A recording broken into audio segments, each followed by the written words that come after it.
Coming up, plane savers rescuing a DC-3. Flying the horses at the Kentucky Derby. And learning to land by not touching down. AOPA Live this week begins in just a moment. There are many important things to consider before purchasing an aircraft. Let the experts at Aerospace Reports help guide you through the process. We combine expert knowledge with our long-standing commitment to personalized customer service to perfect your transaction. Learn more at aerospacereports.com.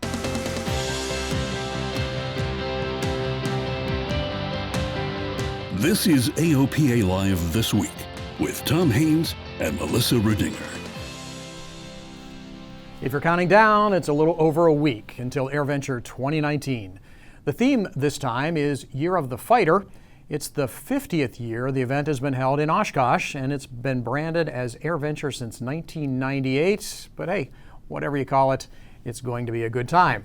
Next week, we'll preview some of the things you can expect to see this year. And if you're coming, be sure to stop by the AOPA campus. We're along the flight line at the Brown Arch, so we'll see you in 10 days or so.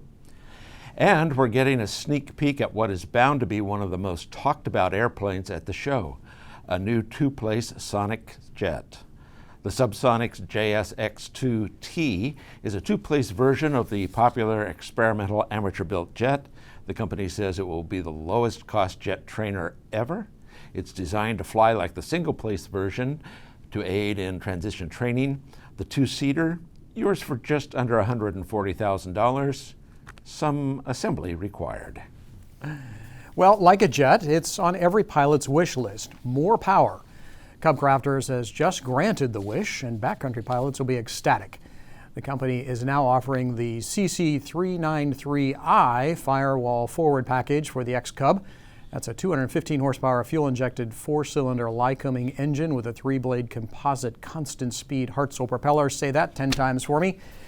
The new engine prop combination features some of the improvements that were pioneered in experimental kit-built versions of the Carbon Cub EX3 and the FX3 models. No word on price yet. Performance, well, as you might imagine, it's said to be impressive. And speaking of impressive, the Aspen Evolution Pro Max flight displays are now certified and shipping.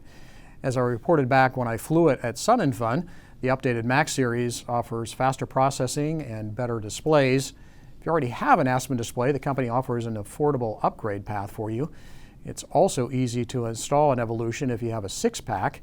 The new Evolution Max PFD costs just under $10,000. And Garmin is expanding the list of airplanes that can upgrade to the new G1000 NXI. The NXI can now be installed in G1000 equipped Cessna 172s, 182s, 206s, Beechcraft Bonanzas, and Barons. The NXI has a range of new features and performance enhancements compared to the original G1000. The cost for the upgrade is around $29,000.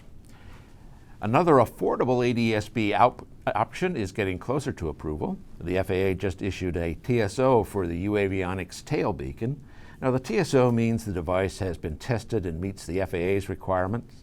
The tail beacon is an integrated rear position light and ADS-B out solution. Now, it's very similar to the popular Sky Beacon, which installs in the wingtip. The company says installation will take less than an hour, including the paperwork. The STC, which will allow installation on various aircraft types, is in progress. The cost will be just under $2,000. The ayes are 14, the noes are 12. The nomination is agreed to. And with that, former Delta Airlines executive Stephen Dixon is one step closer to becoming the FAA administrator. It was a partisan vote. Democrats opposed him because of a controversy over his handling of a whistleblower's safety complaint when he was Delta's senior vice president of flight operations. The full Senate now has to give final approval. Yeah, well, there are some other folks who have been opposed to him, including Captain Sullenberger, who just came out opposed to Stephen Dixon. But yeah, I was talking to our folks in D.C., and they said that it's very likely that the Senate's going to vote on this before the August recess, and he'll probably be confirmed. Yeah, it sure sounds like it. And based on everything we've heard, he is a pretty good guy and fairly favorable to general aviation favorable causes. GA. So. I mean, Delta was on our side on the user fee issue. Right. And at least early on. Yeah. So, anyhow, it's good to see. It's known as the most exciting 2 minutes in sports. That's the Kentucky Derby. The race draws thousands every year to Louisville, and general aviation plays an important role. AOPA senior features editor Julie Walker has the story about general aviation at the Derby. The first Saturday in May has a special meaning for those enamored with horses and thoroughbred racing. The Kentucky Derby, the oldest continuously running sporting event in the nation, attracts more than 150,000 fans. General aviation serves the Derby just as it does most major events in this country. Pilots and passengers pour into the small town of Louisville, changing the landscape for nearly a week. At airports, staff gears up for increase in traffic and gets into the spirit of the event by decorating with roses and preparing food for arriving passengers. At the cargo ramp, the most famous of the participants arrive, flying in from stables around the world on Air Horse 1, a modified Boeing 727-200. At nearby GA airports, such as the historic Bowman Field and Indiana's Clark Regional Airport, the FBOs know this is going to be a busy time. John Foley of ASI Aviation at Clark Regional sees an increase of jets flying into his normally quiet airport. So we had 35 jets here on the ramp last year. This year we had 50 of them parked to stay. And I believe we have serviced a total of 100 airplanes with fuel and/or services. The 145th running of the Kentucky Derby in May 2019 was one for the record books. For the first time in its history, the winner was disqualified, and the second place horse named the winner in a muddy race that fans watched in dismay in the pouring rain. Those who placed bets on Louisville trainer Bill Mott's Country House made some money on the 65-1 long shot. Of course, the days after the race were beautiful and sunny, perfect days to fly for the horses loaded onto Air Horse 1 early in the morning. Each horse has an individual stall on the aircraft, and each is led on individually. They will munch on hay and complimentary water on their way home or to their next race. Julie Walker, AOPA Live. You can read more about the Derby in the July issue of AOPA Pilot Magazine. Well, I just had something now to add to my bucket list. Yeah? Yeah. You and I have both been on Air Force One. Yes, we have. Now I want to be on Air Horse One. Oh, suppose you'll be in the main cabin? Ooh. I'm sure I'll have a tale to tell after that. I'm sure you will. We should stop now. I think so. When we come back, a visit to Planesavers. And perfect your landings by not landing at all. We'll be right back. Purchasing your own aircraft is an exciting experience. AOPA Finance simplifies the process, saving you money with lower interest rates and hassle-free loans, so you get into your new aircraft sooner. AOPA Finance, the right approach to buying an aircraft. Well, welcome back. The FAA is continuing work to find a lead-free alternative to 100 low-lead avgas. The agency just released an update on the progress of PAFI, or the Piston Aviation Fuels Initiative. So far this year, a Shell fuel underwent testing, and it was determined that more refinements are needed. The Shell fuel is the only one left in the PAFI process. 17 fuels that were originally part of PAFI were ruled out after testing. Now, recently, 3 other fuels were also tested that were not originally part of the program. Now, FAA and the industry partners say they are still determined to find an environmentally friendly and affordable aviation fuel, despite the challenges. Okay, this should really fall into the duh category, but go figure. The military doesn't want you flying your drone over sensitive national security installations.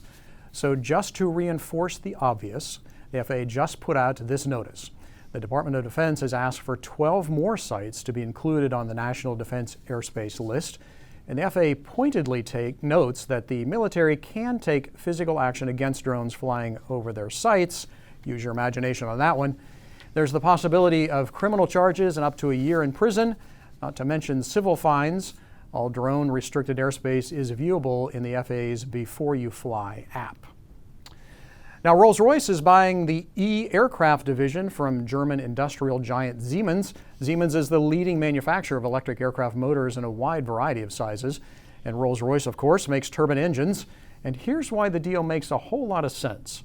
Most experts say that only small aircraft can be all electric, flying on batteries alone. Turbine hybrids are likely to be the future power for larger aircraft, including eVTOL air taxis. So now Rolls-Royce is perfectly positioned to supply electric propulsion across the board. But hearkening back to those thrilling sounds of yesteryear's propulsion, the glorious radial engine and the iconic planes it powered, like the DC-3.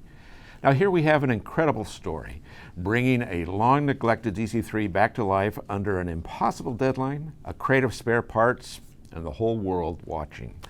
AOPA technical editor Mike Collins has the story of plane savers. On June 6, 2019, the 75th anniversary of D-Day, Canadian DC-3 Charlie Foxtrot Delta Tango Delta flew for the first time in nearly 30 years. Originally built as a C-47, the airplane dropped Canadian paratroopers over Normandy on D-Day.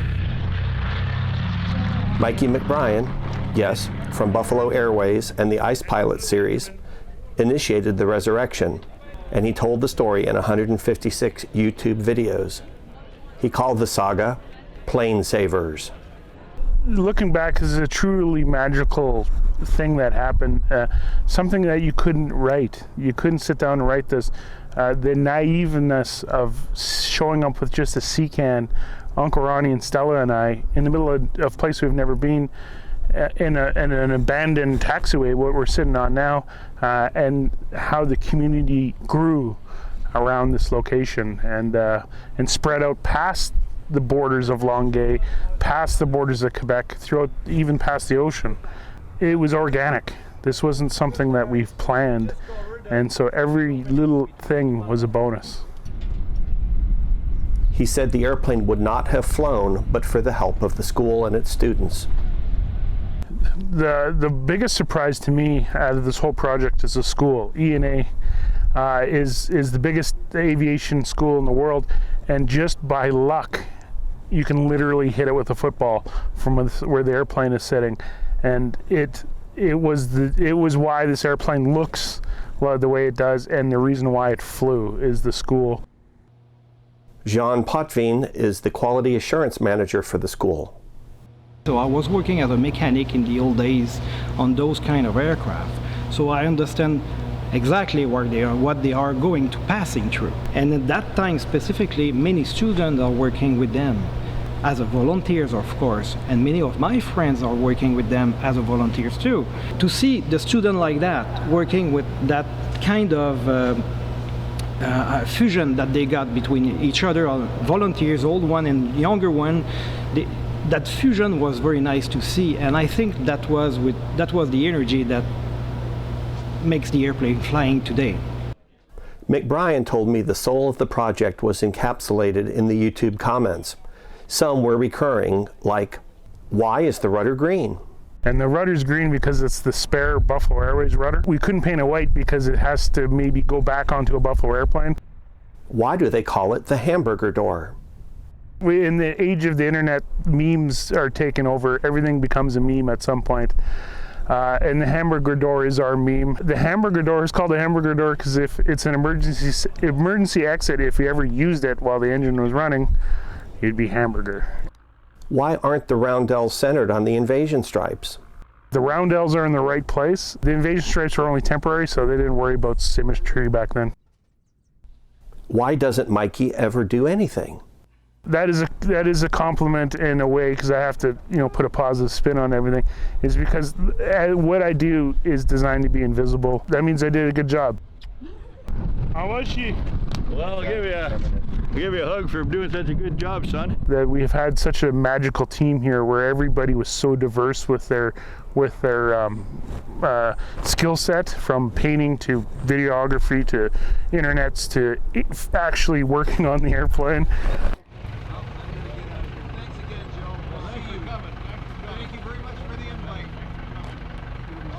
Mike Collins, AOPA Live. And you can see the Plane Savers DC-3 in person at Oshkosh. Lord, I love those old DC-3s. I know, it's pretty amazing. This whole anniversary of the D-Day, has just brought back to life quite a number of DC-3s around the world. are flying today because they were getting ready for the anniversary. This one flew on D-Day, didn't make it for the crossing, Right. but of course we were there and saw all the ones that made it for the crossing, and a number of them had not been flying prior to the preparations for the anniversary. So it's remarkable what that's done to revitalize the DC-3 community around the world. And of course, the folks at Buffalo Airways are still flying DC-3s in some pretty harsh environments. It's amazing. Yeah, it's a real workhorse of an airplane. So, and ask any CFI, and they'll tell you landings are the hardest thing to teach a primary student. Sometimes it just has to click. AOPA Live's Paul Harrop takes us along for a technique that can help. Fly it just off the runway, but don't let it land. As a student pilot, I've got lots of things down. My radio calls, navigation, air work, and airplane control are all pretty good. But one thing has been taunting me, nailing the perfect landing. But I'm keeping at it, and my flight instructor, Keith West, thinks he knows what the ticket may be. We're going to do a low flyby over the runway, just maybe like a foot above the runway and not touching. To reinforce the sight picture, Keith has me sit in the airplane. He grabs the tail and shows me what it should look like. And then we go try it on the runway. Settling in just above touchdown, I drill that sight picture into my mind. Now let's see if I can repeat it for a touch and go.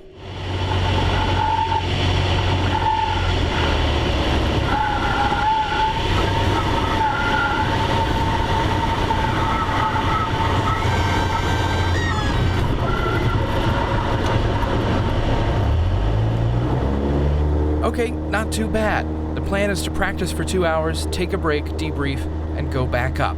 Let me tell you, it was hot. The kitchen in the National Aviation Community Center was cold. I hope you'll forgive the freezer noise. Flying down the runway without actually landing gives you that sense of what it's going to look like just before you touch down. The problem with doing these landings is you only see that, when you're doing regular landings, you only see that the last couple of seconds, and so you don't really get a really good sense of what that should look like. In normal pattern work, you have 10 seconds every 7 minutes to dial in the sight picture and muscle memory. Doing the low pass gives you much more time to let it sink in. Now, time for the second 2 hours in the air. Luckily, it had cooled down a bit. The POH in the 172N model we were flying allowed for the windows to be open during flight, something we take advantage of. We fly over to Carroll County Airport in Westminster, Maryland to put my newly drilled-in sight picture to the test. And it worked.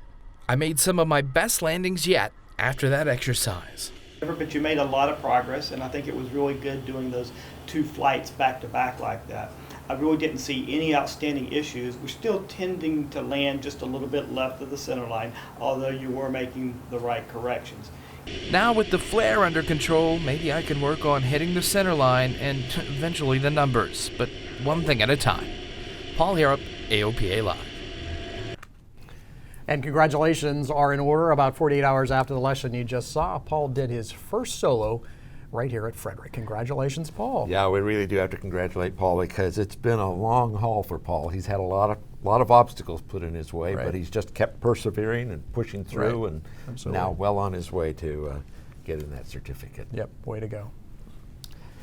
And our final word for this show, do, or whatever the German, French, or Italian equivalent is for Homer's favorite expletive.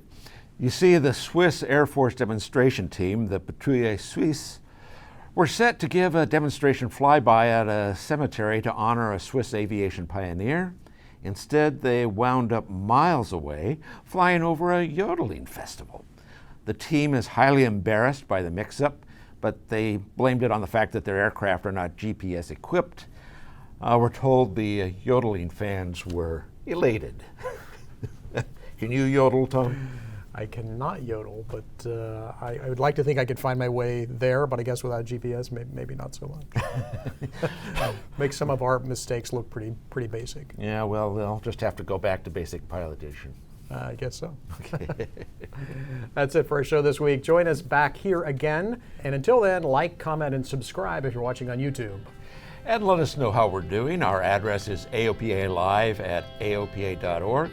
We'll see you next week.